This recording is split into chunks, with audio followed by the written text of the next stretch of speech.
Thank you very much. I could take this mic and move here, right? Okay, yeah, I'm allowed to do that in Singapore. Good. Good morning, everyone. My name is Stefen, and it is my honor to be speaking in front of this conference today. I was born in a rather rich family in Malaysia. I remember we had a garden that was pretty big, and you could run as far as you can. You can throw a ball, and the garden wouldn't end. My family business was in textiles and plantations, and my dad told me that the plantations then were bigger than Singapore. So I thought, okay. Before I turned 3, my family business lost everything. My parents, my uncles went into bankruptcy, but I never really felt poor. My parents kept a very positive outlook, but we always had this profound sense of limited choices and also being on the other side of the society. Today, I'm a photographer working in commercial and editorial genres, and I travel around the world to photograph stories of varying latitudes. Back in 2010, together with my wife, who's actually trained in economics, we wanted to talk about poverty using a visual project that is objective, that is interesting, and possibly thought-provoking. And we wanted to answer this question. What does it mean to be poor? In Singapore context, poor can possibly mean that I cannot afford the newest iPhone 7. To different people, poor means very different things. But what we wanted to do is whether we are able to come up with a project that is objective, using facts and figures, yet it opens the mind in different ways, and to talk about poverty. We are presently living in Beijing, China, and we've been there for the last 8 years. Back in 2010, we started examining the poverty line for China itself, and we find that in China, if you are poor in the country, your income would be 1,196 yuan a year for a person. When you break it down to per person, that amount is 3.28 yuan a day per person. And that translates to approximately 60 cents Singapore dollars or 50 cents US dollars. What can you get? You can get some things. You can get, for example, 6 plain buns. Or you could get a single chicken breast. Or you can get a bunch of vegetables. It's not a lot, but it's a food choice for someone who's poor living in China.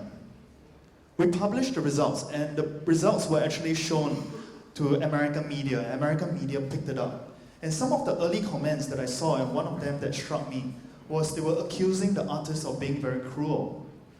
Because how can anyone live with so little?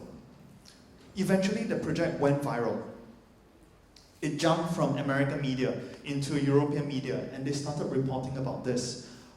One morning, I woke up, I went to my computer, and the website crashed. Because the previous night there were 10,000 hits in a single day, and all of them come from Russia. So the Russian media started reporting about the poverty line, and I translated the comments because I couldn't read Russian. And some of the comments that were saying was that, wow, the Chinese vegetables look very fresh. The bread looks very good. Just come to Russia and you'll see how bad the food is. It occurred to us that poverty means very different things to different countries, to different demographics, to different world views. And this was something that we didn't expect. But it inspired us to start doing this project on a global level. Our first country that we did after China was Japan.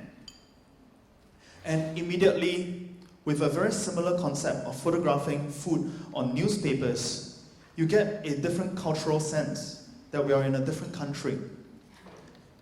Even in Norway, when we did the project over here with a salad that comprises of salmon. Of course, salmon comes from Norway.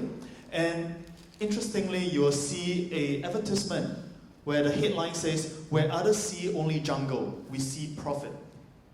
And if I were to highlight the sub-headline over here, you can have a look. Take a quick read. One day the oil will run out and the rainforest will be gone, but the oil fund will continue to ensure the wealth of the Norwegian people. You are welcome. I didn't make this up. But this is how interesting it became when we started going to different countries to photograph the poverty line in different ways.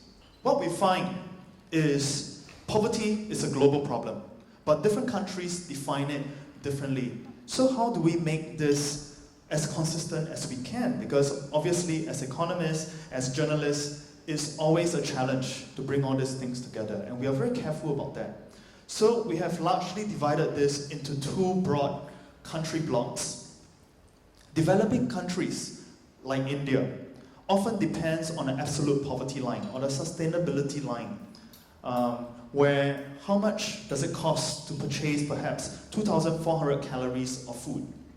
And this food is translated into different budgets. In India, this is 32 rupees a day per person, and this is what you get per day. You get some snacks, or this amount of cardamom, or some meat, or some bitter gourds.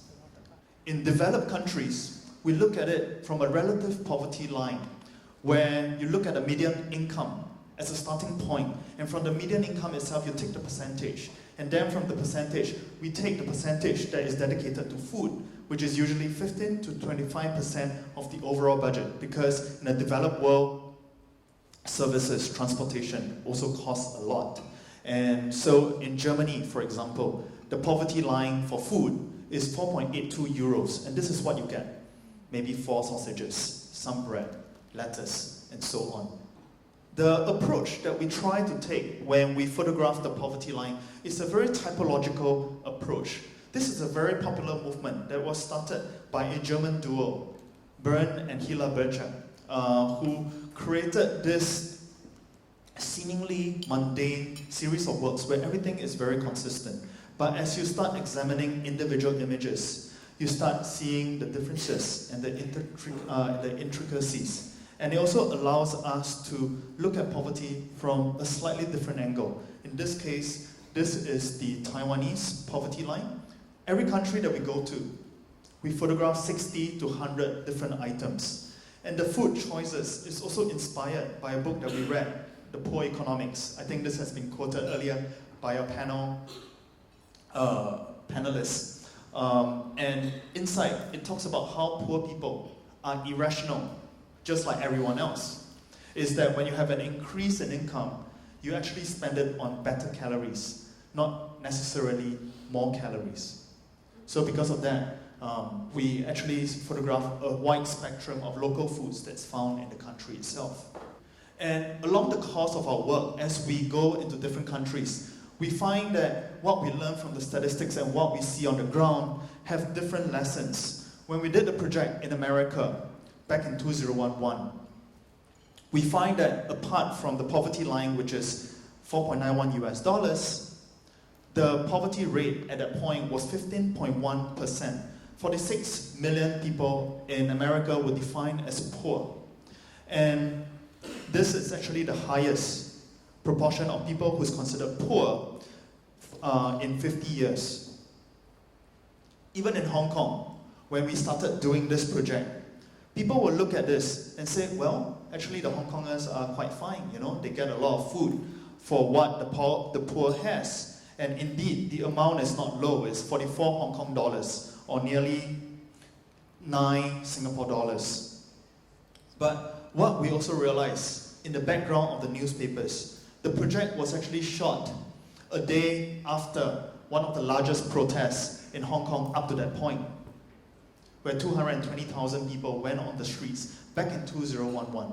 And of course, we realized at that point that the poverty line does not just look at absolute poverty.